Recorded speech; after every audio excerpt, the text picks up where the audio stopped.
y demás, porque a veces no solamente es la parte de la clínica en sí, sino es todo el contexto con que ellos viven y uno a veces sale de las capacitaciones, ¿no? De lo que hagamos de las tecnicaturas y demás, y a veces tanto lo que tenemos que absorber que se va dejando de lado ciertos aspectos que cuando empezamos las prácticas y demás nos damos cuenta que nos falta a veces la llegada al paciente o interpretar a los pacientes o a ver cómo tratar estos pacientes que tienen a veces o problemas cognitivos, a veces son leves, a veces son más severos y nos van quedando cosas en el tintero, ¿sí? Más allá de lo que es la práctica podológica propiamente dicha, ¿no? Es súper importante eso. Bueno, vamos a empezar a desarrollar el tema, está en el PowerPoint. Si a alguien le interesa eh, el PowerPoint, yo después lo puedo pasar. ¿M? Eso, Adriana puede pasar el contacto, yo se los paso por WhatsApp y les queda, por si alguien lo quiere consultar o le resulta interesante, no hay mayor inconveniente para eso, ¿sí? Em, bueno, bueno, esos son mis datos que no vienen al caso, pero eh, esos son mis datos hasta la fecha. Eh, ¿Qué es lo que pasa o cuál es la introducción con este tema del pie del adulto mayor? Porque es donde encajamos también, ¿sí? Eh, Lamentablemente nos convertimos en un ser dependiente, que necesitamos las ayudas de los demás por diferentes motivos. La edad va a ser alternando un montón de movimientos, de etapas que nos van pasando, nos va volviendo a ser más dependiente de ciertas cosas, porque lamentablemente, por ejemplo, una de las cosas es no poder manejar, entonces ya necesito de alguien que me lleve o me traiga o tomar un taxi al colectivo, no puedo subir. Estoy hablando, ¿no? De un adulto mayor, 80 años más. Gracias a Dios, hoy por hoy, la calidad de vida con que llegan las personas a los 70, 75 años es muy buena y todavía pueden hacer ciertas cosas, pero cada vez se va limitando más. Entonces, es muy importante poder acompañar toda esta parte y que el adulto mayor no se sienta una carga, que sea tan dependiente del otro, ¿sí? Es sumamente importante eso. Para eso necesita deambular, necesita caminar, necesita poder dar pasos. Y obviamente ahí es donde intervienen nuestros queridos pies. Si el adulto mayor se lastima, si le duelen y demás, esos movimientos, además cada vez su capacidad va a ser más limitada, ¿sí? Entonces tenemos que ayudar a generar menor dependencia y a que esta calidad de vida de la que tanto se habla sea mucho mejor este, para poder andar, deambular. Y no solamente eso, eso también genera un montón, el no deambular nos genera muchísimos problemas. Entonces, bueno, poder ayudar desde nosotros, desde nuestra humilde tarea, poder mantener esos pies en condiciones, en perfectas condiciones. Pero a su vez, como Ahora pasamos abajo. mucho tiempo en Parece nuestras tus metros. consultas, gracias a Dios tenemos mucho tiempo a veces que tener, estar ahí dialogando y demás, también lo podemos ayudar a esa parte que a veces se sienten como que no son escuchados, comprendidos. Nosotros podemos ayudar humildemente a que esa persona o ese adulto mayor se sienta mucho mejor. ¿M? Eh, Bueno, acá habla todo más o menos de lo que he estado hablando, ¿sí? ¿Cuál es el otro problema que vamos a entender, que podemos, a ver, que vamos a tener con estos pacientes? No quiere decir que el adulto mayor tenga comorbilidades asociadas, que tenga otras patologías, ¿sí?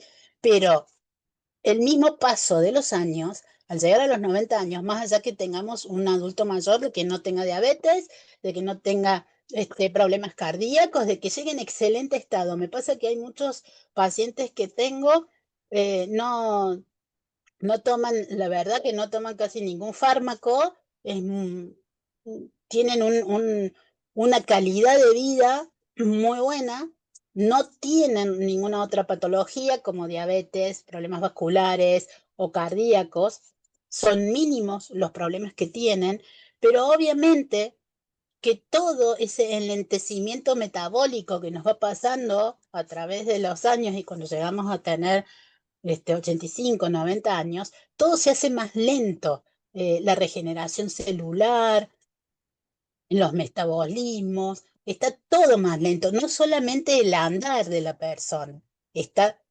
es todo el combo que nos da. Entonces, no hace falta que un paciente tenga diabetes o hipertensión o, vuelvo a repetir lo mismo, ¿no? Otros problemas crónicos, el mismo reuma que tiene la persona mayor, las deformidades, perdón, dactilopatías que va a tener esa persona, que pueden ser no por un reuma, una artritis, una artrosis, sino que puede ser por el mal calzado o la falta de prevención cuando somos jóvenes, porque muchas veces nos pasa que pensamos, ya no llegará el momento, y esa falta de prevención y educación de lo que es toda la parte del cuidado del pie, a veces influyen al llegar a esta etapa del adulto mayor. Eh, de allí que tan importante es la prevención para llegar con la cantidad de menor posible de problemas a esta edad que tiene también su lado bueno, ¿no? Eh, de allí es lo que nosotros tenemos que tener en cuenta, ¿sí? Nosotros como podólogos tenemos que ver esa prevención cuando atendemos a los pacientes más jóvenes y ya en el adulto mayor ver cómo podemos hacer de que esas alteraciones que tienen sean más llevaderas. ¿M?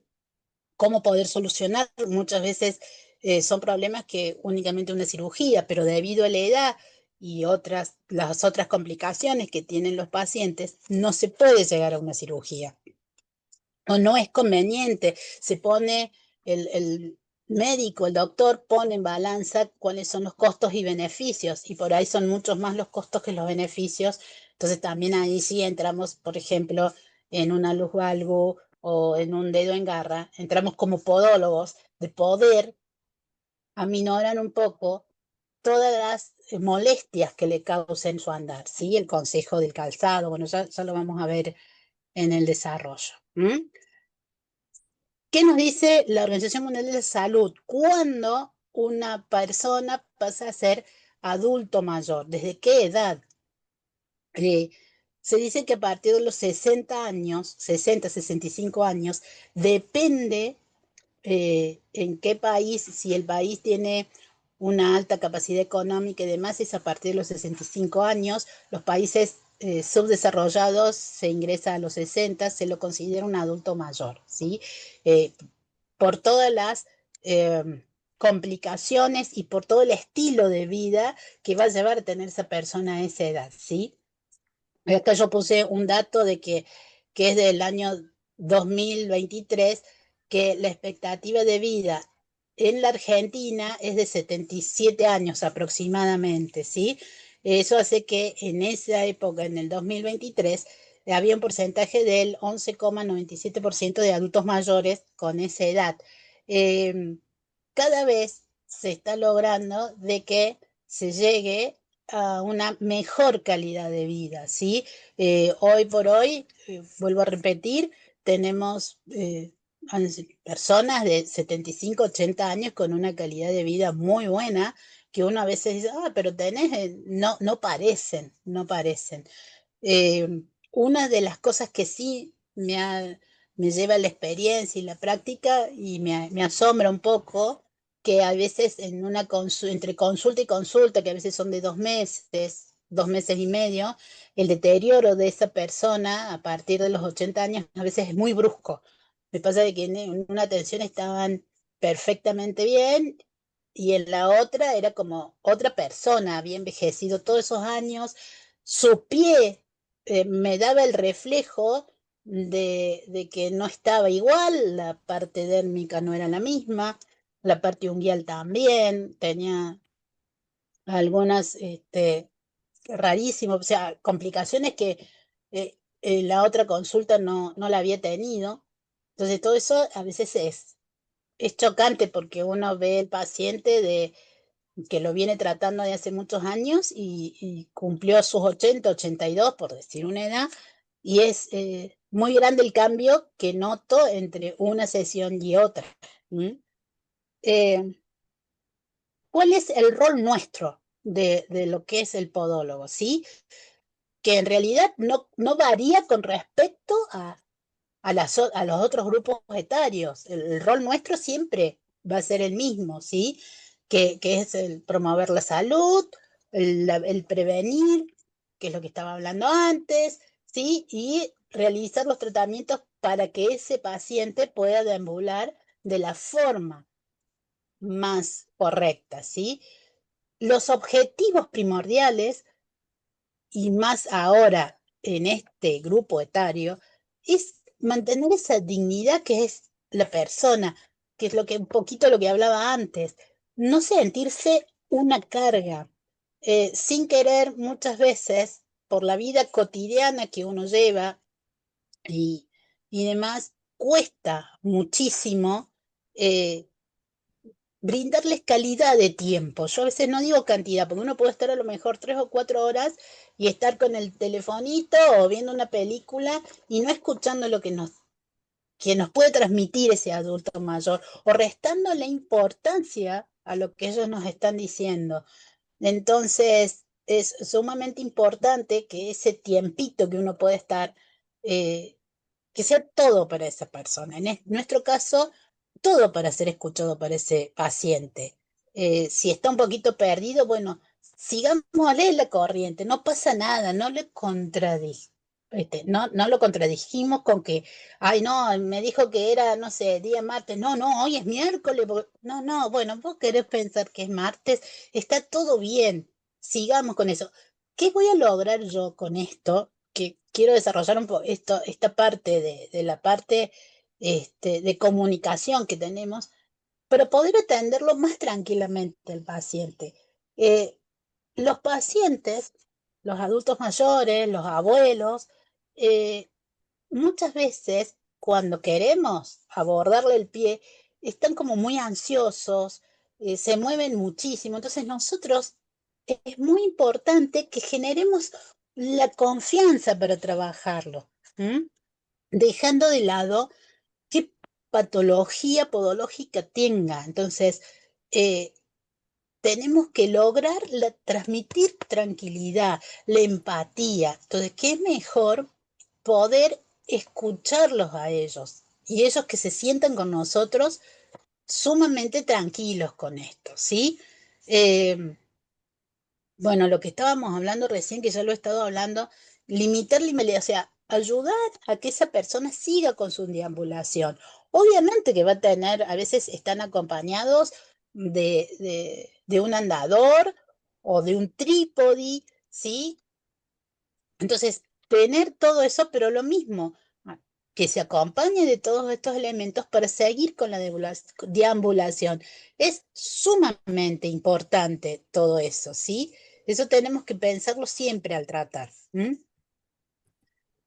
¿Qué vamos a hablar? O sea, con la preparación previa, ¿qué quiero decir con esto? No es la preparación del campo a tratar, que es el pie, no, no, no es eso, sino que es lo que yo tengo que preparar. ¿Cuál es el tema? ¿Sí? No está puesto acá, pero lo primero que yo tengo que ver es a dónde lo voy a trabajar a ese paciente. ¿Cómo debe ser mi consulta?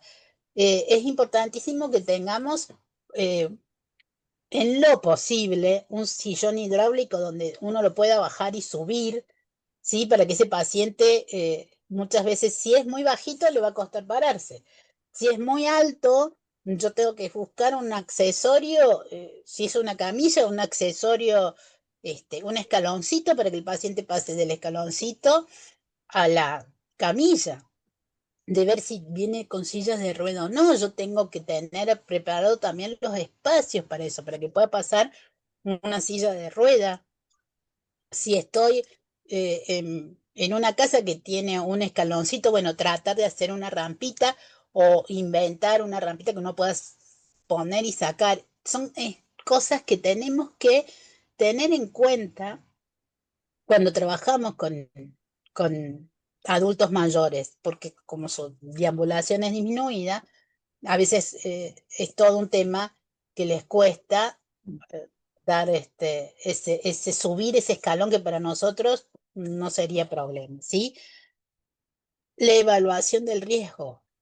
Bueno, la historia clínica completa, que ya la vamos a desarrollar, que no es que varíe tanto de una historia clínica común, pero bueno, eh, tenemos que prestar atención en un montón de cositas que a lo mejor, por otro lado, a veces no se la prestamos tanto a la atención, ¿sí?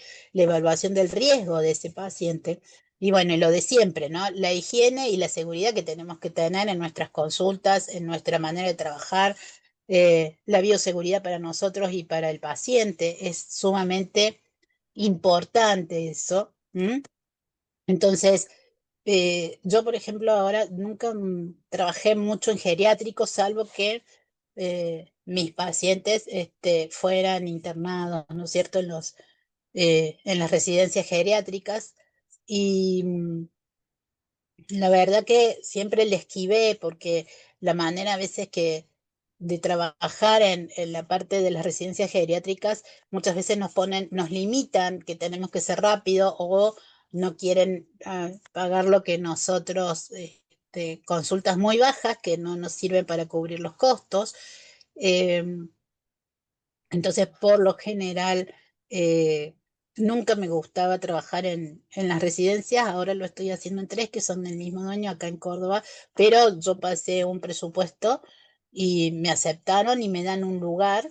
En una de las residencias tienen un lugar especial donde se le hace toda la parte, le han puesto spa, se les hace toda la parte de, bueno, a veces manicura, peluquera y lo que es podología, un lugar muy lindo donde estamos para eso. Y después en las otras dos siempre me dan un lugar especial. Por lo general hay alguna habitación que está libre y yo atiendo allí a los pacientes. Entonces, bueno, me dan las condiciones donde yo puedo desplegar todo esto de la higiene y la seguridad, porque me ha pasado que voy a otros y que no hay un lugar específico, que son muchos abuelos juntos, entonces deambulan por todos lados, o sea, hay un montón de falencias que bueno, que a la hora de trabajar es sumamente importante esa parte. Entonces, eh, nada, creo que tenemos que ir viendo esto del higiene. Si yo voy a trabajar en un geriátrico, en una residencia para adultos mayores, eh, que me den mi lugar y no donde comen o donde es el paso, un pasillo o lo que sea que estén deambulando los otros abuelos porque no se puede trabajar correctamente en esas condiciones. Llevo mi helicóptero en estos casos, si hay que atenderlo en la cama se lo atiende, eh, pero siempre tenemos que tener en cuenta porque son las realidades que ellos están viviendo. Entonces, hay veces que uno no puede trabajar con suma tranquilidad. ¿M? Por eso hablo un poco de la preparación previa, no solamente en lo que es el gabinete, pero sí también vamos a ver que lamentablemente hay que ir a las residencias porque nada, los pacientes nos necesitan, ¿sí? ¿Cómo debe ser nuestra comunicación y la actitud que tenemos que tener, ¿sí? Eh, cuando todo va desde el principio, desde el minuto uno que yo me veo con el paciente hasta el final, ¿no? Eh, el saludo como debe ser cordial, por lo general, bueno, después de la pandemia ya es el apretón de manos más que el saludo de cara, porque ¿qué pasa si yo doy un beso y estoy media congestionada? Puedo llegar a contagiar a ese paciente que inmunológicamente ya está medio deprimido. Entonces, lo que para mí es un resfrío, para este paciente, este adulto mayor, puede llegar a ser, convertirse en algo mucho más profundo, ¿no? Como bronquitis, neumonía, problemas pulmonares, ¿sí? El lenguaje que yo voy a usar, que tengo que usar, tiene que ser sencillo, no puedo dar muchas vueltas. Yo soy muy charleta, tengo que andar frenándome porque hablo mucho, hay que hablar lo justo y necesario y un lenguaje sencillo. Escuchar yo lo que me dice el paciente. Si bien todo esto obviamente siempre va a todos los pacientes, no solamente al adulto mayor, pero en estos casos es sumamente más importante. La escucha activa se refiere, por ejemplo, a darles su tiempo para que hablen o que puedan transmitir. Uno a veces uno quiere más rápido porque está apurado, porque se tiene que ir, y no, tenemos que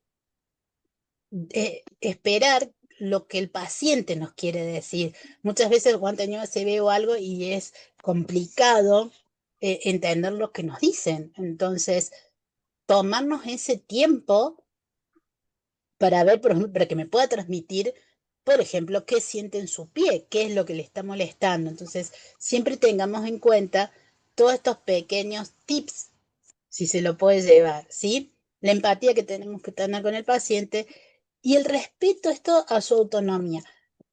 Con esto me refiero a darle otra vez de nuevo un poco lo que hablaba recién con respecto a escuchar tranquilamente, que se va a tomar su tiempo para caminar o para llegar hasta el lugar. Bueno, no lo tratemos de apurar, no lo agarremos del brazo y le generemos más presión para que vaya más rápido. Que vaya a su tiempo. Yo sé que es muy difícil, porque vuelvo a decir, uno siempre va contra el reloj.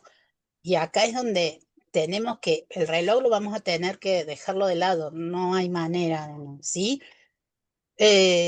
Bueno, tenemos que implementar diferentes estrategias y depende qué es lo que le está pasando a ese paciente, porque vamos a tener eh, diferentes tipos de pacientes con diferentes dificultades cognitivas o, o para hablar o inclusive para oír. Muchas veces no se quieren poner los audífonos, perdón, al no quererse poner los audífonos no pueden hablar bien o está saturado, no escuchan correctamente, entonces todo eso tenemos que ir teniendo en cuenta, ¿sí? Eh, Importantísimo el contacto visual, ¿sí? Que es lo que se va a llevar y se va a quedar más tranquilo y demás. Entonces, mirarlo a los ojos, eh, no que los estemos inspeccionando o caras de asombro, eh, ¿sí? Todo eso. ¿Cómo debe ser esa conversación? Que ya más o menos algo he hablado, que el lenguaje que tenemos que usar tiene que ser claro y sencillo para que ellos nos puedan entender. No tienen que ser frases largas, porque no le va a quedar, le vamos a hacer un berenjenal que después no va a saber qué es lo que estamos hablando, ¿sí? Em, eh, Otra de las cosas que podemos tener es el apoyarnos con lo gestual. Lo gestual también les llega mucho al paciente.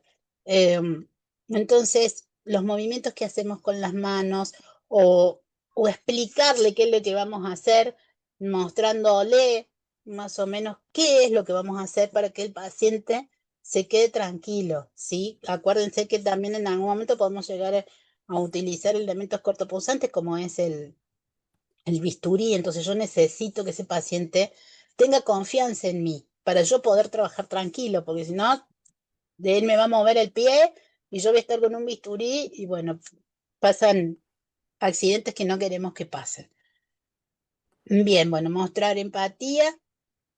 Eh, Otro de lo que tenemos que tener en cuenta es que el paciente nos esté entendiendo lo que nosotros estamos diciendo, qué es lo que le vamos a hacer, qué procedimiento vamos a hacerle, ¿sí?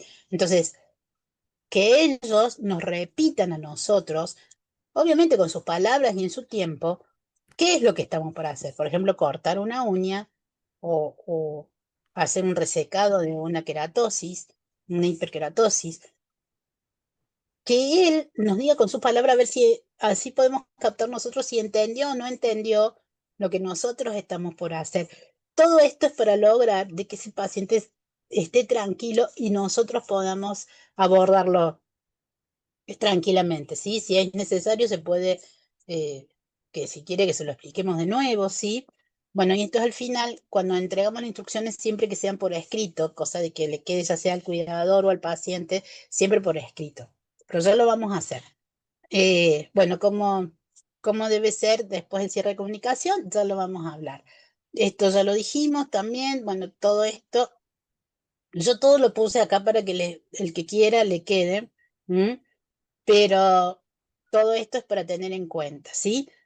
¿Cómo es la comunicación no verbal? O sea, lo que no vamos a hablar, que hay veces algo que no lo tenemos en cuenta, pero sí ayuda a que el paciente se sienta bien y no generar sin querer eh, situaciones que estén muy al límite o que al paciente lo haga sentir incómodo, ¿sí?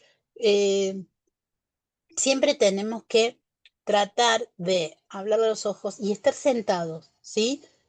Y a la altura de ellos, cosas que nos puedan ver que estamos haciendo. Que no es que lo estemos hablando de atrás, no sabe qué es lo que estamos haciendo, ¿no? Eso sería una cosa contraproducente, que el paciente se va a empezar a sentir más incómodo, ¿sí? Bueno, sonreír de aspecto de forma natural, no reírse a los gritos, porque el paciente también, si uno a lo mejor se lo hace como una risa o carcajada, lo puede tomar como que se está burlando de mí. Entonces, ser empático en ese sentido y hacer una sonrisa más tranqui. ¿M? Bueno, esto que hablaba de sí necesita de que uno lo pueda ayudar, ya sea a subir un escalón, a la camilla, al sillón, a levantarse. Muchas veces no se pueden levantar solos, entonces depende de cómo lo agarremos, de cómo lo tomemos, ¿sí? Tenemos que aprender a eso también, ¿no? A poder ayudarlo a levantar de la mejor manera, sin que a nosotros nos genere por esto que estamos haciendo, ese esfuerzo excesivo, después nos puede llegar a generar a nosotros algún problema al nivel de la lesión, ¿no es cierto?, el hombro o la columna. Entonces tenemos que aprender qué movimientos son los mejores para poder ayudar a estos pacientes, ¿no? Hay pacientes que por más que no tengan un peso exagerado, es un cuerpo muerto el que vamos a levantar. Entonces tenemos que tener en cuenta eso de cómo ayudar. Son cosas que no competen en nuestra profesión, pero sí a lo mejor son necesarias, llegado el momento de saber realizarlos correctamente para no hacerle mal al paciente y para que nosotros también no hacer un mal esfuerzo, ¿sí?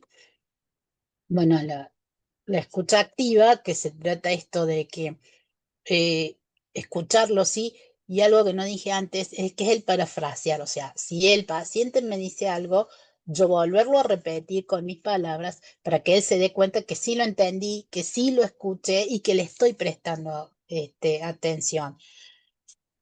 ¿Qué queremos hacer con observar señales no verbales? Verle la cara al paciente, a ver si tiene dolor, si está como perdido o está ido, si está más lúcido o no, si en ese momento que yo estoy haciendo algún procedimiento no se animó y está doliendo. Entonces lo solo tengo que observar y ver qué me quiere decir, ya sea con sus ojos, y por lo general la mirada nos dice muchas cosas, ¿sí? Em, Tenemos pacientes adultos mayores que están bien, que no tienen problemas cognitivos de ninguna índole, a lo mejor un poco de falta de pérdida de memoria, pero a quien no los tiene, uno también los tiene, ¿eh? Y tenemos los pacientes con dificultades cognitivas que pueden ser leves, como demencia, Alzheimer o deterioro cognitivo leve, que tenemos que volver o sea, lo mismo de recién, vuelvo a decir, parece que es repetitiva, pero nada, creo que es necesario que nos quede seguro, ¿sí? Tiene que ser una comunicación sencilla, el entorno en el cual el paciente esté seguro, ¿sí? Y tenemos que tener una doble dosis de lo que es la paciencia y la empatía que con respecto a otros pacientes, porque a veces nos cuestan un poquito más. Eh, bueno, ¿qué es lo que tengo que hacer? ¿Qué le voy a hacer para que todo lo que yo quiero hacer es que ese paciente esté lo más tranquilo posible? Entonces, lo que yo tengo que hacer es explicarle qué es lo que le voy a hacer, ¿sí? ¿cuál es el procedimiento que le voy a hacer? No tengo que hacer maniobras muy, o sea, moverme muy rápido y demás, sino que vamos despacito, ¿sí? Em, Siempre estar pendiente de lo que nos dice. Si el paciente tiene un poco de hipoacusia y no nos escucha bien, muchas veces nos tenemos que bajar el barbijo, hablarlo y después seguir con la atención podológica, ¿sí? Porque es importante que el paciente sepa qué le vamos a hacer. Hay algunos pacientes que no, pero a la mayoría y más llegado a esta etapa de la vida, necesitan saber qué le vamos a hacer. Tienen miedo, a veces han pasado por malas experiencias y es como que, wow, nos tienen miedo, ¿sí? Me ha pasado pacientes que me han sacado el pie porque apenas sintieron el ruido del torno o algo, la experiencia no había sido buena, ¿sí? Entonces es como que, wow, le es difícil, ¿sí? Entonces, tenemos que lograr sí o sí que el paciente se siente seguro, porque si no, no vamos a poder trabajar. Es muy complicado trabajar. Em, Muchas veces, sí, necesitamos el apoyo de alguien que a él le inspire confianza, ¿sí? Por lo general hay un cuidador o un familiar, si es así, puede estar con nosotros en la consulta o me ha pasado en el caso este de las residencias que hay algunos que están las chicas, eh, que ellas ya saben con quién se tienen que quedar o se van, dan una vueltita y lo tranquilizan y la verdad que se puede trabajar mucho mejor, tenemos que tener en cuenta, ¿sí? Eh, bueno, esto que estaba hablando recién, ¿no? De la ansiedad y la resistencia, eh, es sumamente importante. Acá hay algo que parece que fuera cuando trabajamos con niños, ¿no? Que pueden tener su juguete favorito, no sé, algo que les guste didácticamente. Bueno, acá pueden tener un pañuelo, una foto, muchos, me ha pasado que van hasta con una mochila cuando están en el geriátrico, llevan algún objeto de ellos y eso los tranquiliza muchísimo, ¿sí? Em, bueno, con respecto, sí, hacer pausas. Muchas veces tenemos que parar y volver a empezar, no volver a empezar, sino esperar unos segundos, tampoco es un tiempo de mucho tiempo de espera, pero sí ir a un ritmo que si el paciente se sintió nervioso y complicado y siente así, nosotros paremos un poquito, ¿sí? Bueno, ¿cuál es la seguridad? No, no tengo que dejar solo al paciente, tengo que ver que el paciente no me vaya a retirar el pie bruscamente, ¿sí? Tratar de sostenerlo suavemente si veo que lo va a hacer y demás, no apretarlo, porque esa sujeción excesiva también le genera miedos y demás que no nos va a dejar seguir trabajando. Acá habla de cómo un poco de lo que es adaptar un poco el instrumental, por allí no usar unas fresas que sean muy agresivas. Hay fresas, por ejemplo, de cerámicas que funcionan muy bien y son muy agresivas, a lo mejor entonces es conveniente usar una fresa diamantada que es más suave, ¿m? Y que va a ser mejor para este tipo de pacientes. O sea, elegir eso también tener en cuenta. Bueno, es más repetitivo. ¿Qué pasa cuando tenemos una fase más avanzada de deterioro cognitivo, ya sea el Alzheimer o una demencia severa?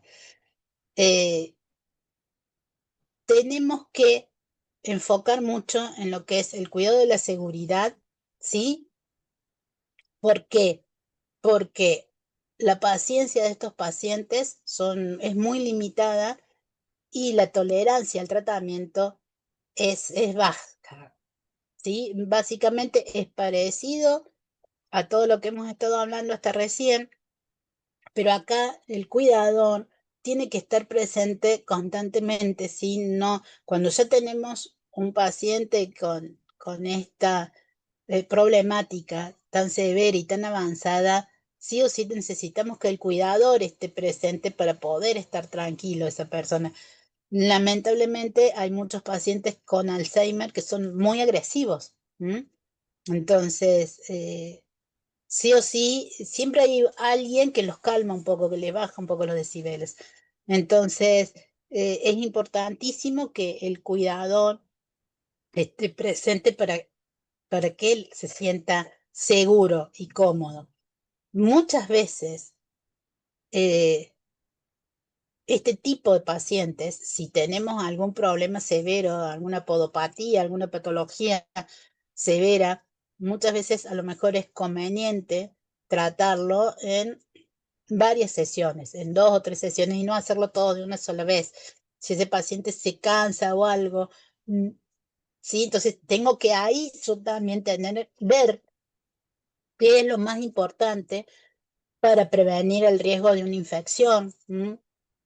Este, o de un mal mayor. Entonces, ir también priorizando. Si bien todos tenemos un protocolo de trabajo, de cómo se debe trabajar al paciente, en estos casos por allí, si vemos que no lo vamos a poder hacer toda una sesión, porque hay veces que hace mucho que nadie lo atiende, entonces nos encontramos con algunas pies que nos van a llevar un tiempo. A veces conviene decir, bueno, hoy trabajo esto que es lo más importante y dejo para mañana o para próxima sesión, ¿no es cierto? Que no se pasen muchos días. Mañana pasado dejo esta otra parte para que el paciente también se relaje, porque si no, muchas veces no podemos. Entonces ahí yo voy a priorizar cuál es la patología que hace más falta que trabaje y voy a dejar para la próxima otro. Entonces siempre lo voy a tener un poco más tranquilo al paciente. Bueno, esto es lo mismo, todo. Eh, Bueno, acá justamente a nosotros siempre nos dicen, o por lo menos era lo que a mí me bajaba en línea cuando estudiaba, que tenemos que dejar el pie en perfecto estado, ¿sí? Hermoso el pie. Bueno, en este caso la prioridad va a ser primero tratar la patología y bueno, y si queda improlijo en ese momento, eh, entender cuál es la situación, ¿sí? Después yo lo voy a improlijar, pero no pretender sacar un pie prolijo en un paciente con una, problema cognitivo severo, porque la verdad que sí, va a ser medio difícil, ¿sí? Pero no porque no pueda trabajarlo, sino porque el paciente llega, no tiene mucha tolerancia, a los 10 minutos ya se quiere ir, entonces, bueno.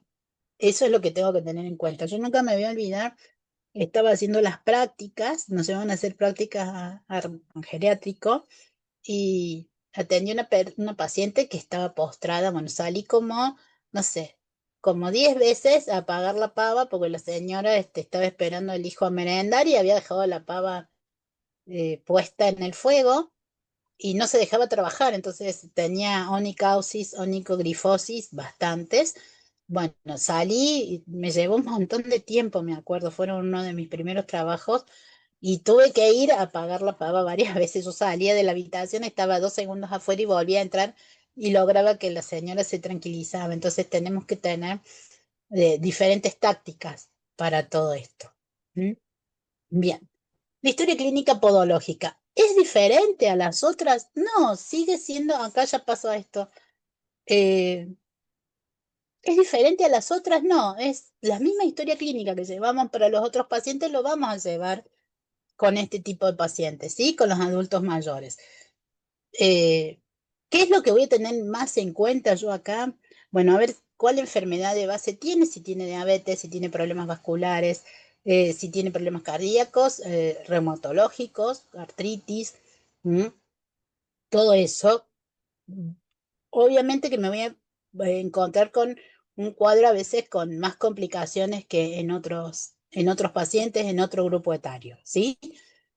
Lo otro más importante es saber qué fármacos está utilizando ese paciente, ¿sí? Tengo que tener en cuenta toda la farmacología que él tiene por posibles alteraciones que yo pueda ver, o a su vez, que mm, y posibles interacciones entre, si bien vamos a hacer todo tópico, nosotros ya sabemos que nosotros los podólogos no podemos recetar sistémicos, pero sí hay veces que pueden generar alguna contraindicación, ¿sí? En algunos pacientes. Entonces, eso tengo que tener en cuenta.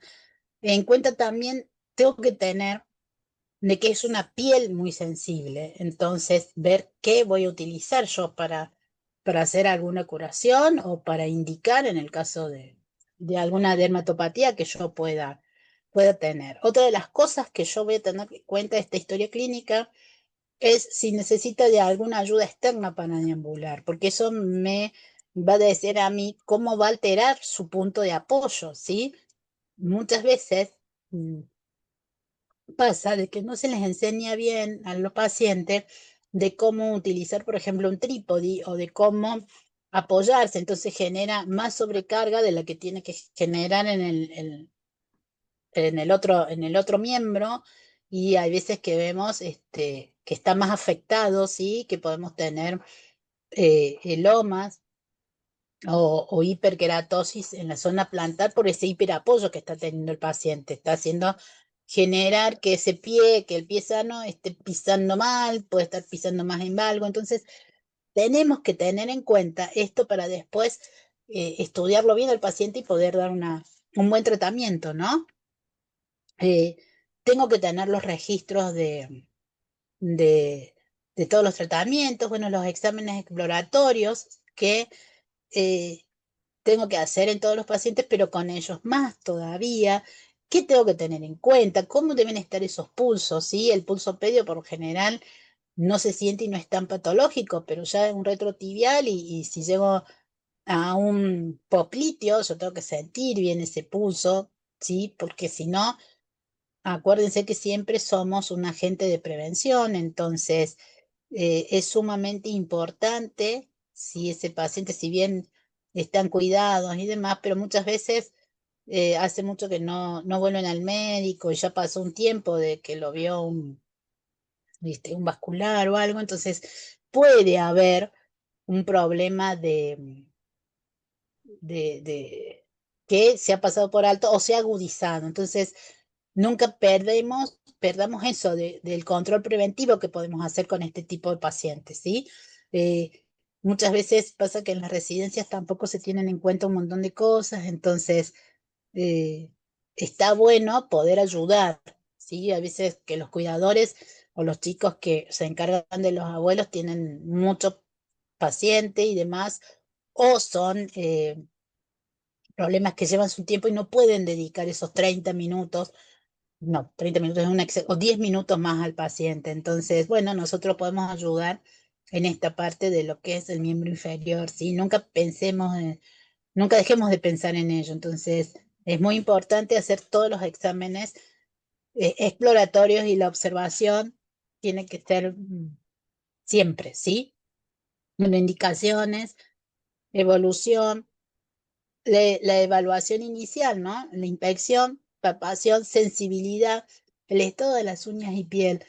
Es todo lo que yo siempre tengo que tener en cuenta porque el pie nos habla, ¿sí? En todos los pacientes. Entonces, es increíble ver cómo nos va hablando de todos los otros problemas que va teniendo estos pacientes, ¿sí? Acá en el estado, tanto del estado de las uñas y de la piel, hay un no claro de lo que es la nutrición del paciente, ¿sí? Esa nutrición alimenticia que tiene que tener, que es sumamente importante. Y a mí, cuando uno ve al paciente, veamos el estado de las uñas y de la piel, porque en una de esas nutricionalmente este paciente no está bien, ¿sí? Ya sea porque vive solo o porque ya no está desganado.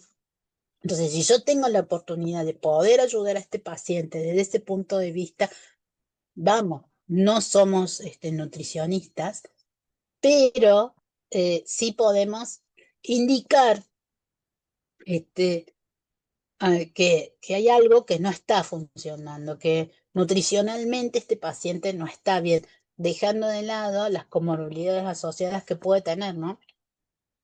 Entonces es sumamente importante, ¿sí? Eh, con respecto a esto que estoy diciendo, la observación y que el pie nos habla, muchas veces las alteraciones dactilares también nos representan a- algún significado. Y el calzado, la elección del calzado es importantísimo. Las protecciones que pueden tener es importantísimo. Entonces, ahí también entramos a jugar un rol fundamental. Ah, tenés el dedo nuevo, bueno, ya está, tu edad, ¿qué importa? No, tratemos, no lo vamos a solucionar, pero sí lo vamos a poder proteger y ese paciente se va a sentir mejor y va a poder deambular, más allá de si está perdido, si no está perdido, ¿sí? El dolor incapacita, genera a que uno no camine, no deambule. Entonces, tratemos de, en la mayor medida de lo posible, eh, aliviar eso al paciente. Tenemos muchas herramientas para hacerlo, no solamente el resecado o la enucleación del loma o el rebajado de una lámina. Hay muchas cosas que podemos hacer por ellos. Bueno, el dolor crónico, que es lo que estábamos hablando recién, las consideraciones. A ver, somos todo un conjunto de cosas. Entonces, si yo tengo pacientes que tienen eh, prótesis a veces de cadera o tienen artrosis en sus caderas o artritis, en rodillas y demás, están caminando mal y están cargando mal y están pisando mal y genera todo un montón de complicaciones que tengo que tratar yo en la medida de lo posible, aliviarlo, ¿sí? Eh, bueno, ¿cuáles son las onicopatías más frecuentes que vemos en un adulto mayor? Eh, Vuelvo a decir, acá no hay patologías que sean diferentes a otro grupo etario, ¿sí? Son solamente la que con mayor frecuencia podemos llegar a ver. La onicausis o onicogrifosis son de las más comunes que podemos ver en nuestros adultos mayores, ¿sí? Los vamos a tratar siempre de la misma manera, pero siempre voy a tener en cuenta lo delicado de este tipo de pacientes en lo que es la parte dérmica, ¿sí? Y en lo que yo voy a usar, en las sustancias que yo voy a usar. Todo esto yo lo traigo, yo calculo que ya todos lo sabemos, entonces, eh, ojo con los líquidos que usemos, que no sean abrasivos. ¿Cuánto tiempo lo vamos a dejar? ¿Cuánto va a ser esa exposición? ¿Sí? Entonces, ¿cuál va a ser la mejor manera de tratarlo? Tengamos en cuenta eso, tengamos un plan para estos tipos de pacientes, ¿sí? No es lo mismo tratar eh, una onychomycosis en un paciente no sé, 40 o 50 años que no tenga comorbilidades asociadas ante un paciente de 90 años que ya su piel es toda más sensible y demás. Tratemos de usar lo menos cantidad de líquidos abrasivos que podamos tener, ¿sí? Obviamente que para este tipo de patología sí necesitamos ablandar para poder trabajar con un torno, con lo que yo por lo general lo trabajo con torno, con disco de esmeril y el fresón. ¿M? Este, el pespunteado para, por ejemplo, en estas, bueno, ahí está el cursor, en este tipo, ¿sí? De onicogrifosis, lo que yo hago en este cuerno carnero, por lo general, con la fresita fina, yo lo que lo pespunto todo y después voy con el alicate, bien digo, con el alicate, y después empiezo a rebajar. Tenemos que inspeccionar bien y demás cómo está de toda esa parte. La otra patología que tenemos es la onicomicosis, ¿sí? Por lo general en pacientes de grupo etario, o sea, de edad avanzada, los antifúngicos sistémicos son muy hepatotóxicos, entonces se trata de no usar tanto, pero sí tenemos que tratarlo. ¿Por qué? ¿Qué pasa?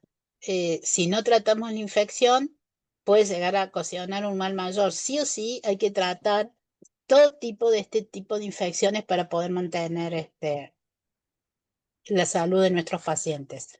Y la onicocriptosis es otra de las patologías que podemos ver en adultos mayores que puede ser debido a, por lo general en un adulto mayor tenemos por allí, bueno, la formita de la uña y el tema de los malos cortes que traemos desde tiempo, ¿no? Eso es totalmente importante. Y el hematoma subungual debido a los golpes que a veces sin querer le da, se llevan perdón, una pata de una mesa o de la silla, o cuando van en silla de ruedas no se dieron cuenta el que lo llevaba y bueno, fue medio brusco, quisieron pasar por un lado que estaba totalmente bueno, que tenía otras cosas y se llevaron puestos, que calcularon mal el paso de una puerta. Entonces vamos a ver hematomas subunguales, ¿sí? Acá tenemos que hacer un diagnóstico diferencial porque el, el problema de un melanoma, ¿sí? Entonces tenemos que estar atento a eso. Bueno, la leuconiquia, que también se ve en los adultos mayores.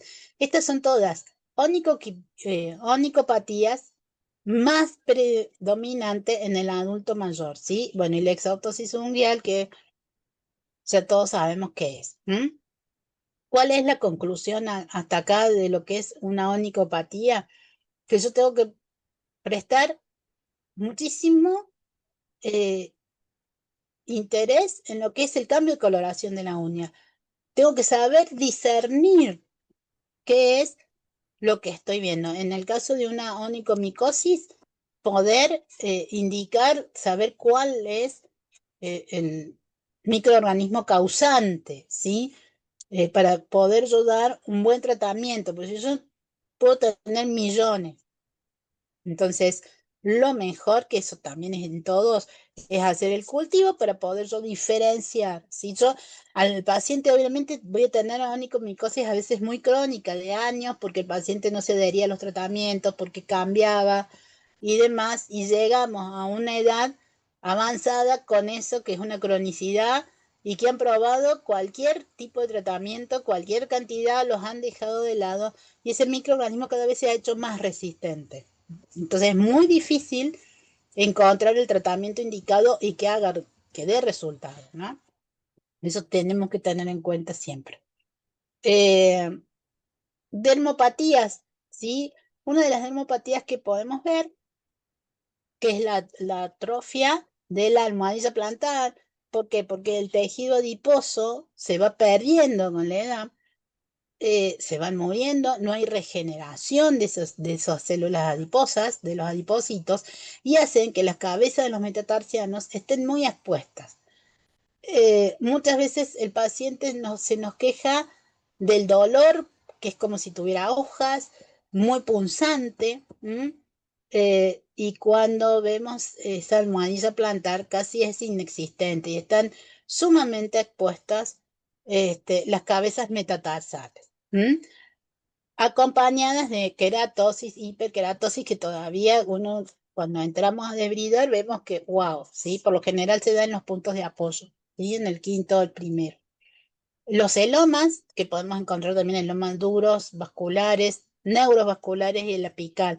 Uno de los más comunes también, y porque tenemos los dedos en garra, cuando tenemos el paciente con dedos en garra, es el apical. Muchas veces, sí, los interdigitales y demás, ¿sí? La piel seca, también hiperkeratosis, que se nos da en edades avanzadas debido a la falta de humectación, ¿sí? A la ausencia de las glándulas sebáceas y la abundancia de las glándulas sudorípadas, ¿sí? Este tipo de, de falta o deficiencia hace que provoquen una hiperkeratización de la capa córnea, o sea, se van muriendo las células endermis y demás y se nos van acumulando todo en las capas córneas y de allí también que tenemos la queratosis más allá del tipo de calzado, de si tienen diabetes y demás, más allá con la edad, tenemos este tipo de problemas, ¿sí? Keratosis, hiperkeratosis en la zona metatarsal, como decíamos antes, vamos a ver con frecuencia en estos pacientes, más allá de su deambulación, ¿sí? Otro de los problemas que podemos tener son lesiones, que no lo puse acá, pero son lesiones por apoyo, ¿no? Eh, si no deambulan, a veces el apoyo en lo que es la parte de las sillas de ruedas, donde van asentados, muchas veces tenemos en el talón, o si están mucho tiempo en reposo y no son movidos constantemente o no tienen un colchón de aire. Vamos a ver lesiones, úlceras por presión, que lamentablemente no es nada raro no verlas en pacientes de este tipo. eh, Ahí sí, otra vez, volvemos nosotros como agente de prevención. ¿Qué es lo que podemos decirle a ese paciente, a los familiares, para que haga tipo de descarga, ¿sí? Eh, por lo general en talón y demás se pueden hacer, yo he indicado hasta con goma espuma, hacer algún tipo de descarga en el talón cuando está en la silla de ruedas, porque me hace sospechar de que el calzado a veces van con pantuflas solamente, entonces ese talón está muy expuesto. Entonces eso tenemos que tenerlos en cuenta, ¿sí? La fragilidad infecciosa, fúngica y cicatrizal en este tipo de pacientes por la edad avanzada y lo que cuesta la repitalización, ¿sí? Eh, Hay muchos que son propensos a tener intertigo o pie de atleta porque hay una falta de secado interdigital muy importante. Entonces eso también es algo que nosotros eh, podemos hacer para prevenir el correcto secado interdigital. Muchas veces se bañan y no tienen esa precaución, ya sea los parientes o el mismo paciente, de secarse bien los interdigitales y queda humedad, entonces indicarle un buen correcto secado interdigital, ¿sí? Eh, Volvemos a lo mismo de siempre.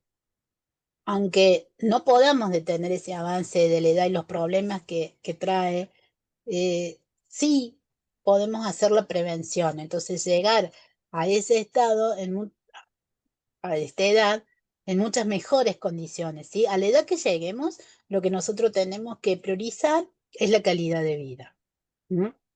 Bueno, las dactilopatías más frecuentes, obviamente, son el dedo en garra y el algus valgus, ¿m?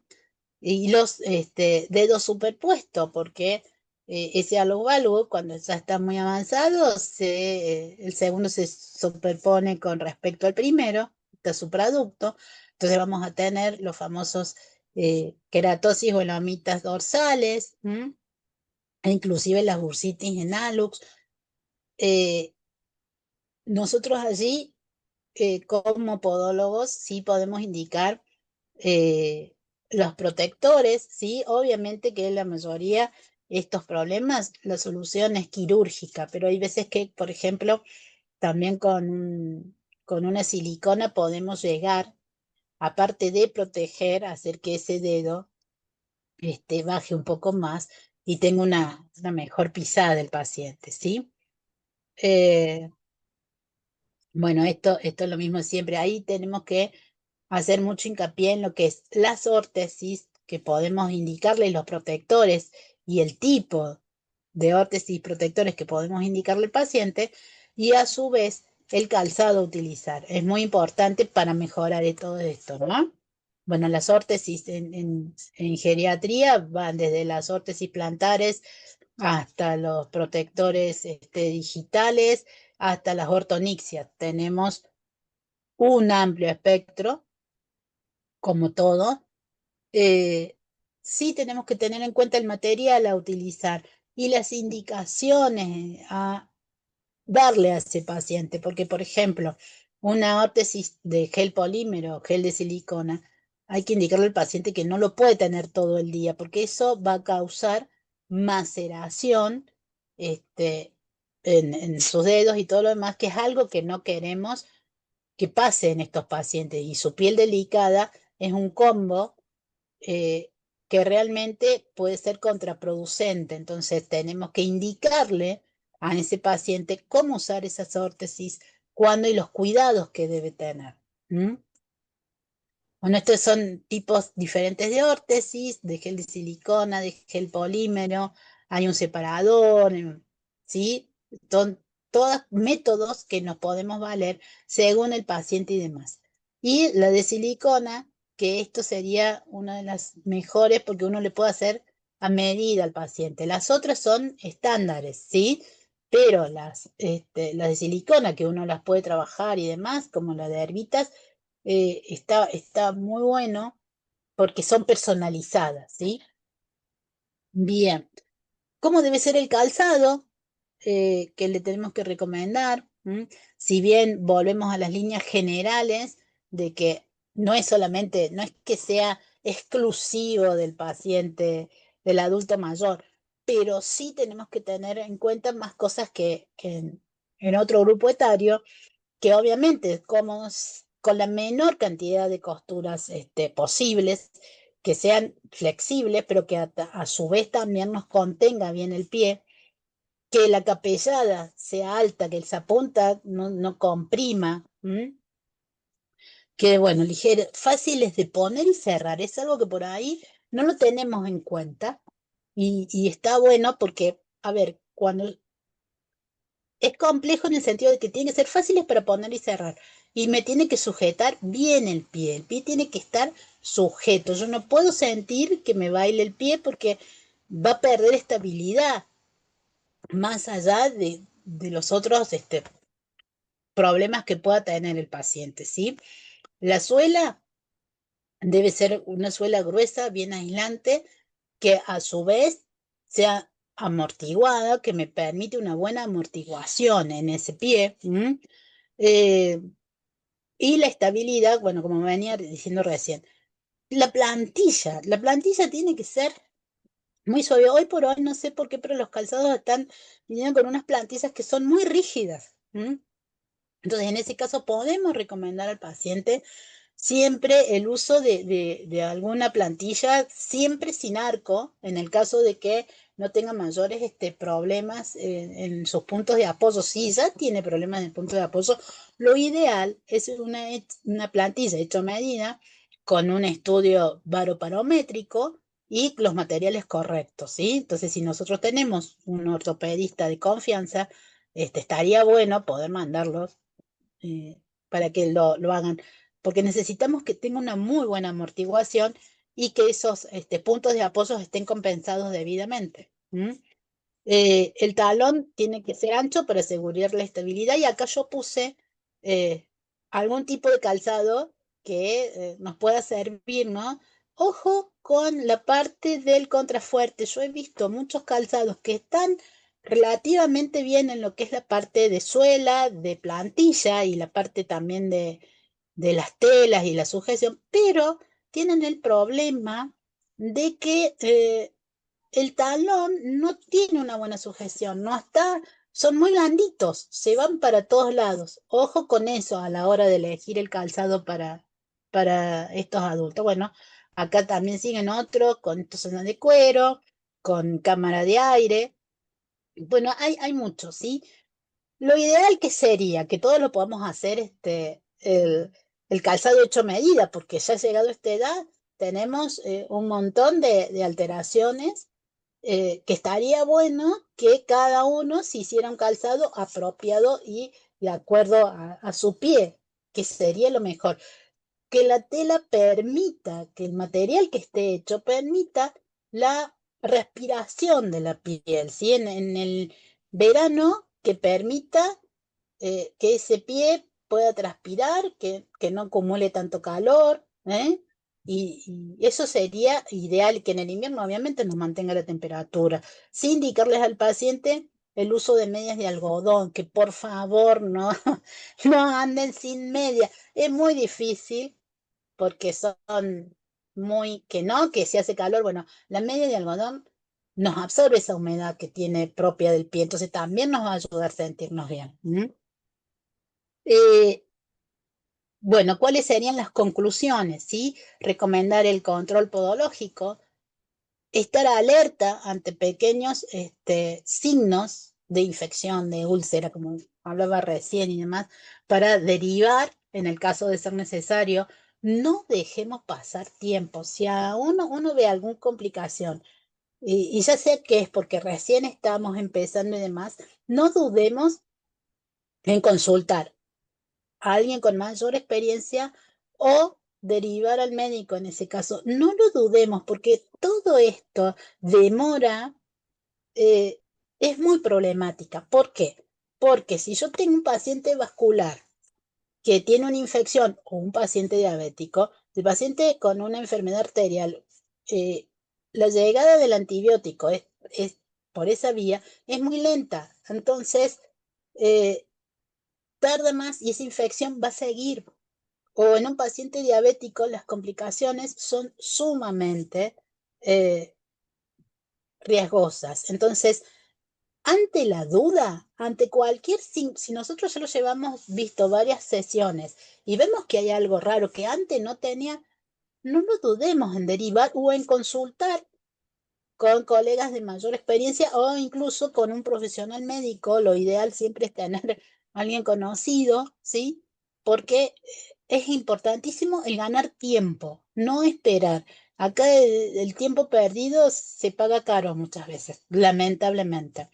Eh, Mantener esto, siempre nos decían la profe, el registro fotográfico, obviamente, y la historia clínica, porque yo puedo saber cómo venía ese paciente, qué le hice yo, cómo lo dejé y cómo vino después. Entonces yo tengo un registro por cualquier cosa, pero aparte de eso a mí me va a servir para ver cómo va la evolución o lamentablemente una involución, de ver qué cambió, ¿sí? Eh, bueno, ¿qué es lo que tenemos que tener en cuenta? Y esto es todo a manera de conclusión, eh, que la empatía es muy importante para nuestro trabajo, ya sea, no importa el grupo etario, pero con adultos mayores con más razón, ¿sí?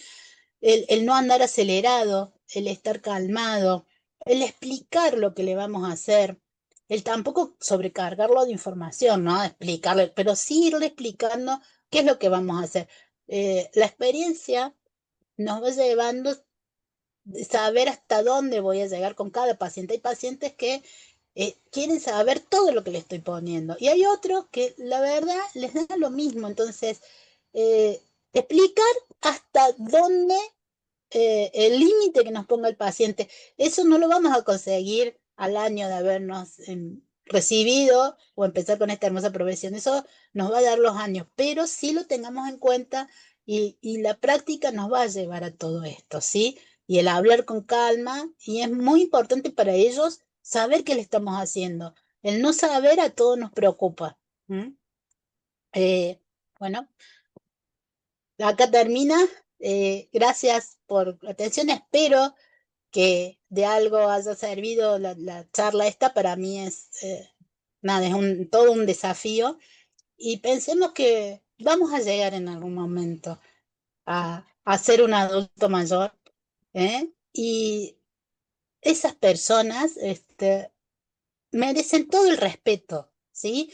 Porque hay una historia de vida, que cada uno tendrá, y todo el gesto nuestro le alivia un poco, eh, esa partecita, ¿sí? Hoy por hoy me encuentro con que hay muchos, vuelvo a decir lo que había dicho al principio, muchos adultos mayores que por diferentes motivos no se sienten escuchados. Entonces, bueno, esos minutos, esa media horita que estamos con ellos, eh, hagámoslos sentir bien. Y son tan agradecidos que uno se va con el alma llena, ¿m? De poder haberles aliviado un poquito este, y haberlos escuchado. ¿M? Bien, no sé si hay alguna pregunta o algo. Ah, sí, tenemos varias preguntitas. Y sí, Eh, Claudia Oliver dice que es fascinante escuchar las historias de vida y que desde el 2020 dice que hubo mucho deterioro también. sí. Y, a ver,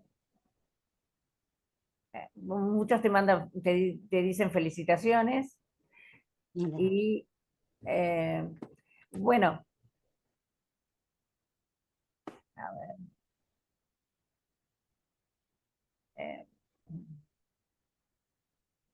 eh, un paciente solo que vive solo y dice, ¿cómo haces en un domicilio, por ejemplo? Bien. Pregunta Marian Eh, Domínguez. eh, yo con él pauto, siempre, bueno, por suerte o lamentablemente, tengo turnos 15 días a domicilio, mínimo de espera. Eh, y pauto con él, por lo general la mayoría está usando celular, o, no por WhatsApp, pero sino por llamada. Entonces, esa mañana yo por general los domicilios los tengo que hacer a la tarde por una cuestión de movilidad del auto. Entonces, pauto con ellos, tal fecha, los llamo a la mañana, cerca del mediodía, y después, antes de ir, media hora antes, y cuando estoy en camino y cuando estoy en la puerta, estoy pautando que ya estoy llegando. Tengo una valija eh, grande con la que hago domicilio, no importa si es adulto mayor o no, donde llevo todo lo mismo que en consultorio, o sea, desde, no sé, hasta un velador llevo velador, prolongación, eh, hemostáticos, todo tipo de cremas que puedo llegar a necesitar. eh, Llevo gasa, venda tipo Cambridge, cinta hipoalergénica, si tengo que obturar. eh, bueno, no sé, todo lo mismo que yo ofrezco en mi consultorio, llevo en esa valija, que es grandota, y llevo el helicóptero. Eh, Muchas veces se me han asombrado cuando llego que la cantidad de cosas que llevo, ¿no? Pero bueno, el micromotor, fresas de diferentes estilo y tamaño, porque, bueno, uno no sabe cómo hacer. Le doy el tiempo para que me abra solo. Si vive solo, por lo general, por ahí está un poco. Me ha pasado de pacientes que a lo mejor están un poco perdidos o se olvidaron, por eso es que los llamo constantemente y les hago acordar. eh, y siempre tengo la precaución de haber pedido el teléfono de alguna persona a cargo. Eso siempre tengamos en cuenta, ¿no? Incluso con otros pacientes también. Pero en estos casos así es importantísimo el tener este, un teléfono de una persona a cargo, ¿sí? Cosa de que si hay una descompensación o algo, yo puedo llamar ahí nomás, o el paciente no me abrió, o algo por el estilo, entonces, pero de todas maneras, como yo tengo la precaución esa, es muy raro, siempre voy y me atienden. Eh, Hasta ahora, gracias a Dios, no me ha pasado algo fuerte, pero bueno, sí se olvidan, repiten muchas veces las mismas cosas, pero bueno, eso es lo que hago. Hay que llevar todo, ¿eh? Tienen que llevar todo por las dudas porque uno no sabe qué es lo que va a pasar en la atención y cómo ha cambiado de una consulta a otra. Acá Claudia Oliver dice, qué suerte que no me siento única de llevar tanto en mi bolso. Y Analía pregunta por los líquidos y medicación que pueden faltar en su maletín. ¿Cuáles serían? Bueno, para mí, un antiséptico de cabeza, porque uno siempre puede llegar a ver, yo por lo general ahora estoy usando el Pervinox incoloro, que anda bien para un caso así. Llevo, bueno, soy de la vieja escuela, así que cuando yo preparo el campo, el piel, limpio con alcohol al 70 y desinfecto con espadol al 30, hay otros que lo hacen con la clorexidina. Después una pomada con antimicótico, otra con un antibacteriano, con corticoides, otra que mm, una regeneradora, ¿sí? Un, una con óxido de zinc, o sea, tengo varias, depende lo que cosa, pero no me pueden faltar. Eh, un hemostático, sí o sí. Ojo con los pacientes que por ahí sí están anticoagulados. eh, por eso es importante, más allá de que vivan solos, poder contactarnos con alguna persona a cargo para que nos diga fehacientemente qué fármaco está usando y demás, porque ellos por ahí no le prestan la atención o creen que es al vicio, que creen que es al vicio, a ver, decirnos esas cosas. Entonces, no está de más eh, poder que esa persona, poder saber bien qué fármacos toma esa persona. Muchas veces yo digo, está anticoagulado y ellos no saben ni siquiera que están anticoagulados. Bueno, entonces, bueno, un hemostático, eh, ¿y qué otra cosa? Bueno, eso es básicamente lo que tengo que hacer. ¿M? Veo ahora porque estoy viendo, sí, el tema de los corticoides en pacientes diabéticos, si uno lo va a poner una vez, no va a pasar nada porque es por una situación especial, pero ojo que sí, no se puede poner 3 veces al día durante 10 días, no, no, ¿sí? Es una precaución que uno hace, si uno ve que necesita algo más, ya voy a averiguar o sea, derivemos si es algo más, pero por una vez no va a pasar nada, ¿sí? Vos Eh, nos hablabas de las plantillas, de las ortesis plantares. sí, ¿Qué recomendás? Por ejemplo, una plantilla toda entera o una 3/8, o ¿qué recomendarías vos en el paciente adulto mayor, ¿no? ¿Qué sí, material? todo depende, cuál es la problemática de ellos. Yo por lo general soy más partidaria de la plantilla total, por una cuestión de que por allí el movimiento del pie, el calzado y demás, si yo doy una media plantilla, una 3/8, puedo llegar a que ese pie se me mueva y que toda la parte ¿cómo es? De olivas y demás de alturas que estamos haciendo las descargas, se vea se vea que se mueva, entonces me va a alterar esos puntos de apoyo, me va a alterar las alturas que yo estoy dando. ¿Mm?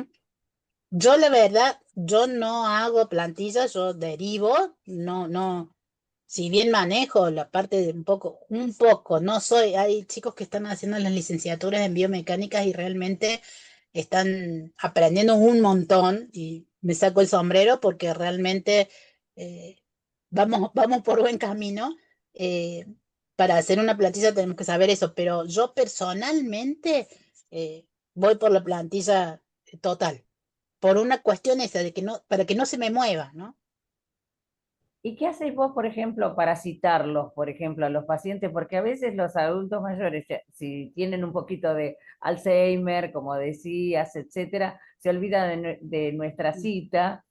Y también a veces por ahí a lo mejor tienen alguna patología importante y necesita un cuidado más extenso, ¿no? ¿Vos cómo los controlás? ¿Cómo decís que vuelvan? Yo voy, es más personalizado el seguimiento que hago. Llevo la agenda en el teléfono, entonces, bueno, de tantos días, atenciones en 40, 50 días, ya los agendo y les voy avisando 2 días antes o 3 días antes de que van a tener el turno conmigo, que no se vayan a olvidar. ¿M? Sí, es un seguimiento más personalizado porque es muy difícil y muchas veces hay imprevisto, ¿no? Que uno no puede ir porque se descompensó el paciente o por otra causa. Entonces, la verdad que yo le voy poniendo a la agenda, ya me acostumbré, tengo la agenda, entonces voy viendo y ahí voy haciendo los llamados pertinentes, por lo menos, o sea, yo los pauto, cuando yo los veo, ahí pauto la próxima atención. Le digo que más o menos, para un ejemplo, ¿no? El 10 de septiembre los voy a ver. Entonces, o van a venir ellos. Eh, entonces, 3 o 4 días antes les voy haciendo recordar que usted para el lunes tiene turno con la podóloga. Sí, sí, eso siempre dicen, la mayoría me dice que sí, que se acuerda. No sé si es así, pero bueno, la mayoría me dice que sí. Entonces, yo voy avisando así y el último día por lo menos son 2 llamados. Es un trabajo que me tomo, ¿eh? Hoy por hoy el tema del celular y el WhatsApp nos ahorra mucho por ese lado, pero son unos minutitos más que tenemos que dedicarles a este tipo de pacientes, ¿no? Sí. Y con respecto a una onicogrifosis, a veces vienen con esas uñas este, descuidadas, etcétera. ¿Cuál sería tu técnica? Digamos, ¿cómo, nos contás cómo es tu técnica? Bien. Yo personalmente lo que hago es el resecado de la lámina.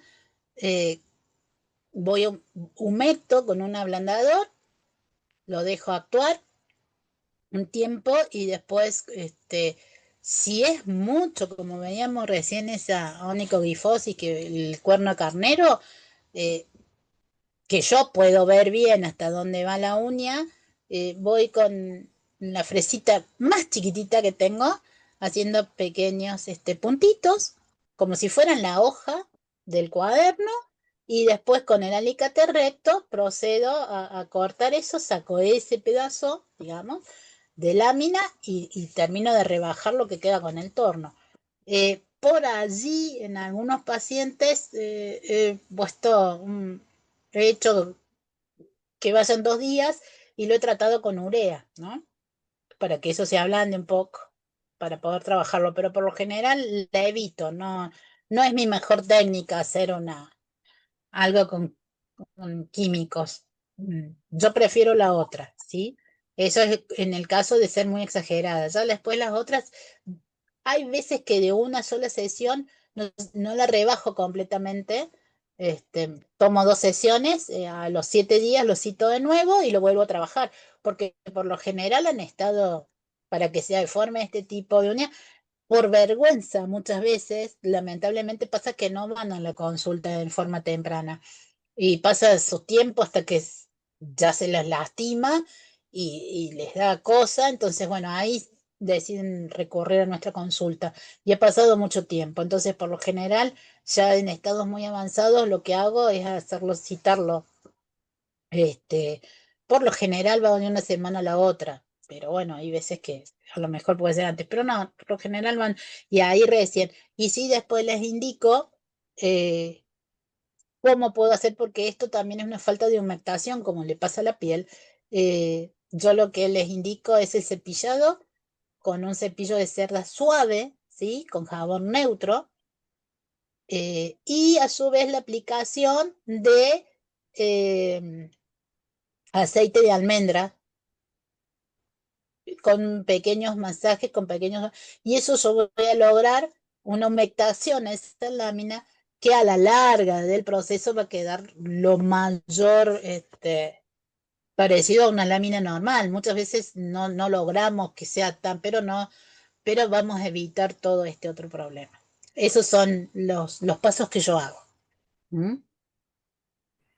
Y con respecto a la piel de una dermopatía, algún problema, digamos, en la piel que vos ves, hiperkeratosis, por ejemplo, ¿qué les recomendarías a estos pacientes y qué nos recomendás a nosotros también? Bien. Lo primero es la humectación. Es importantísimo, ya sea la humectación de la piel, con qué lo voy a hidratar. Eh, Primero la hidratación vía oral, ¿no? Que tomen agua, que se tomen mucho líquido, que tenemos que ver esa parte. Y aparte, bueno, la parte de humectación para evitar después, primero ver si no tengo,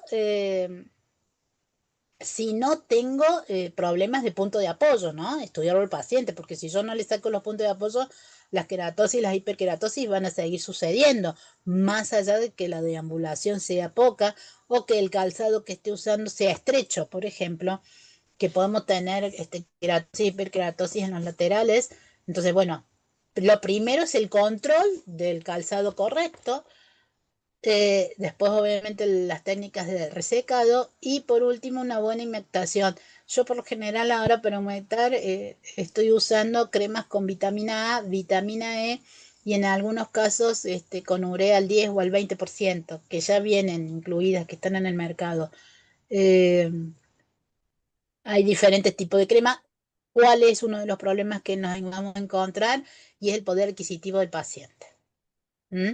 Eso es sumamente problemático, si se quiere, porque bueno, todos sabemos los costos y hoy por hoy lo que gana un jubilado y demás, por allí la solución está, pero es imposible de hacerla. Bueno, entonces, en ese caso siempre, bueno, a ver, alguna crema humectante que sea buena o relativamente esté dentro del presupuesto del paciente y de última que se lo ponga 2 veces por día, ¿m? Sobre todo de la rodilla para abajo. Esa parte por ahí cuesta y cuesta también la adherencia de los pacientes al tratamiento, porque muchas veces creen que porque está en el placar ya está y no, tiene que ponérsela, ¿sí? Hacérselo entender a veces cuesta, ¿sí? Eso es difícil, es difícil, es complicado. Sí, a veces son mentirosos porque dice, sí, me apliqué la crema, Sí, bueno, no te aplicaron nada. hay algo que me está dando la experiencia, ¿no? Porque yo al principio, bueno, nada, me ha dado la experiencia un poco y me ha pasado, eh, sobre todo con pacientes diabéticos, ¿no? Que son muy escondedores y mentirosos por ahí para que no los retemos. Eh, bueno, les he empezado a preguntar de otras maneras y bueno, y solitos se me han dicho, no, no, lo que pasa, tiene razón Fabiana, lo que pasa es que, bueno, no pude porque me hacía frío, porque ahora estamos en un proceso de frío, entonces me baño y ahí nada más. Bueno, entonces, bueno, tengo un paciente bastante comprometido que siempre está ahí, de los mal perforantes plantares, y bueno, ya no sé qué técnica usar, pero al menos he logrado de que a lo largo del tiempo me sea honesto, porque no hay caso, el pie habla. Si yo veo que un tratamiento no anda, cambiar ese tratamiento, obviamente, dar un tiempo X y cambiarlo, pero hay muchas veces que le cambiamos todos los tratamientos y siguen igual, no hay manera. Bueno, entonces trato de cambiar la charla por otro lado y ellos solos después como que dicen o que no se cuidan en la parte de alimento, entonces bueno, ya hay uno le da la pauta, si ya no me cuido por ese lado, tampoco me voy a poner la crema.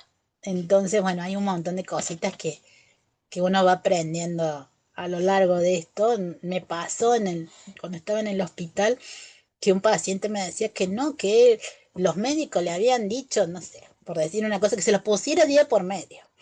Y yo había estado ahí porque un día lo atendíamos interdisciplinariamente, estaban los doctores y estaba yo como un poco, y le habían dicho totalmente diferentes las cosas, pero él después yo lo atendía podológicamente solo y me cambió totalmente el panorama y en realidad los doctores le habían dicho una manera de tratamiento y él hacía lo que quería. Entonces, obviamente, los resultados de eso eran desastrosos, pero yo justo había estado presente. Entonces, bueno, ahí aprendí a que hay veces de que no es que se den mal los tratamientos estén mal dados, sino que no están bien cumplidos, ¿no?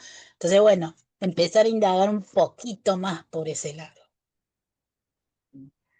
Cuesta. Chicos, si hay alguien que quiera hacer una pregunta, pueden desmutearse y pregúntenle directamente. A lo mejor hay alguien que le quiere preguntar algo. Pueden desmutearse. Ahora sí pueden. ah, Bueno, Marian Domínguez dice que muy linda charla. Felicitaciones, sos una gran profesional. Y Gracias. en el pie diabético, dice José de Misiones, eh, ¿usás crema con corticoides? ¿Lo usa con prudencia? ¿No los usa? Eso es lo que hablamos recién. Yo lo uso con prudencia. Hay que tratar de evitar, ¿no es cierto? Porque el corticoide en un paciente diabético puede ser contraproducente. Entonces, utilizarlo con prudencia y por lo general, ya si va a un tratamiento prolongado que necesita más tiempo de corticoides, que consulte al médico. Eh, si es por poco tiempo, por unos días, no hay mayores problemas. Pero ya siendo más tiempo, si bien las cremas que se usan tienen poco porcentaje de corticoides, no es que sí, no es lo mismo que dar un corticoide vía oral, obviamente, este, eh, no va a causar tanto problema, pero no, es con mucha prudencia. Acá Claudia Oliver dice que es fundamental preguntar si toma aspirinas y si está anticoagulado, por supuesto, también, Bien, ¿no? La aspirina hay que hacerlo con todos los pacientes, pero en realidad la anticoagulación de la aspirina no me va a provocar grandes trastornos que al contrario, con, con un paciente que esté anticoagulado con otra sustancia, ¿no? Una heparina o algo más, sabe ser más problemático. Entonces, ¿qué es lo que tengo que tener en cuenta? Si voy a hacer un procedimiento de una onicocriptosis muy profunda que me va a causar que estoy segura que me va a causar un- una intervención más compleja y demás, hay que hablar con el médico para que los deje de tomar por lo menos 72 horas antes, porque si no, voy a tener problemas. Con una aspirina no, pero con otro anticoagulante más potente sí. Y en el caso de que no hagamos ningún procedimiento, pero se me fue el bisturí y provoqué un pequeño cortecito, ¿qué tengo que hacer? Levantar la pierna más en alto, obturar, hacer un torniquete, esperar más tiempo y volver a trabajar, no va a pasar nada, ¿sí? Pero bueno, tengo que tener en cuenta eso. A mí me pareció recién una pregunta si con marcapaso se puede usar el torno. Siempre Sí, fue mi sí, duda. parece. Siempre fue mi duda. Yo pregunté con un médico, me dijo, no, le dice, los tornos que vienen ahora, me preguntó, no, le digo, yo uso un micromotor y demás, y los marcapasos que vienen ahora, más los tornos, la tecnología, toda esta tecnología nueva, no les produce nada. No, no hay que abusarse, pero eso era en la otra época más antigua que los marcapasos eran diferentes y los tornos eran más potentes, que se usaba los Gremlin y demás. No había la tecnología de ahora. Ahora los tornos ya no son los de antes, los tornos sí bien digo, no son los de antes y los marcapasos tampoco, tienen otra tecnología. Entonces no influyen. Yo no abuso, pero sí pregunto si tiene marcapasos y demás, porque bueno, es parte de la historia clínica que tengo, que siempre pregunto, pero en realidad no les falla después el ritmo, siguen bien, hasta ahora yo no he tenido problema y consultado con el médico, ojo. Ujú. Mm, No creo que haya más preguntas, a ver. listo. Chicos, ¿alguna pregunta que quieran hacer?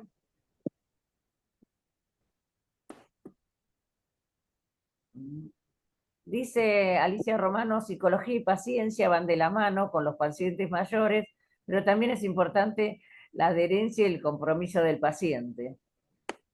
Sí, es sumamente importante esa parte de la adherencia del paciente.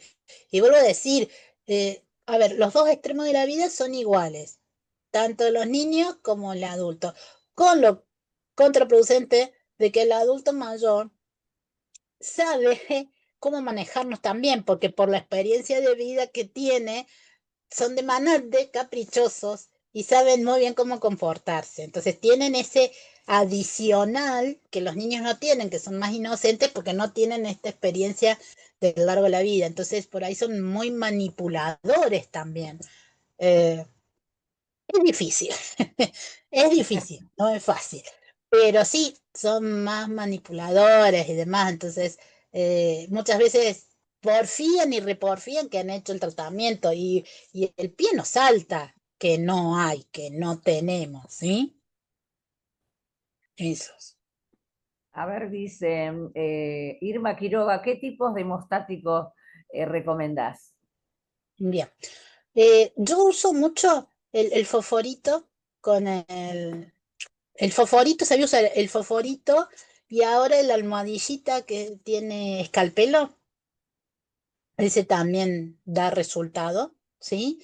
Y como primera opción, cuando no hay mucho el agua oxigenada, la de 10 volúmenes, pero ese ya está más caduco. Yo por lo general era el favorito y ahora el tema de la esponjita me anda bien. ¿Mm? Milagro Weber dice, en un adulto mayor con Parkinson, ¿cuál sería el método de atención? Mm, Me han tocado adultos mayores con Parkinson y los he hecho en 2 horas, no, en hora y media. ¿Por qué?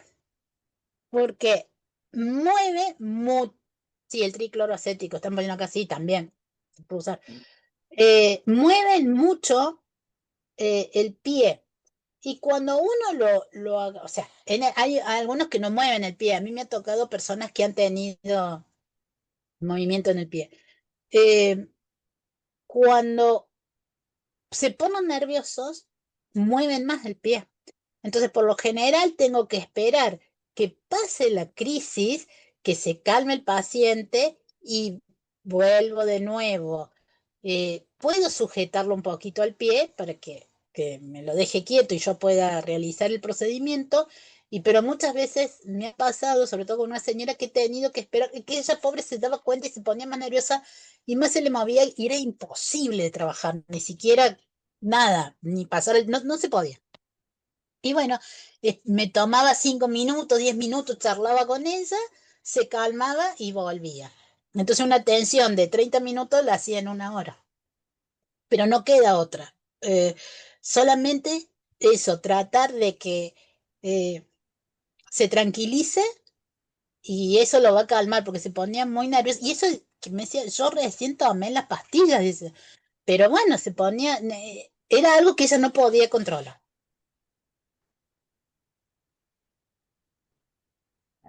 Em, Bien.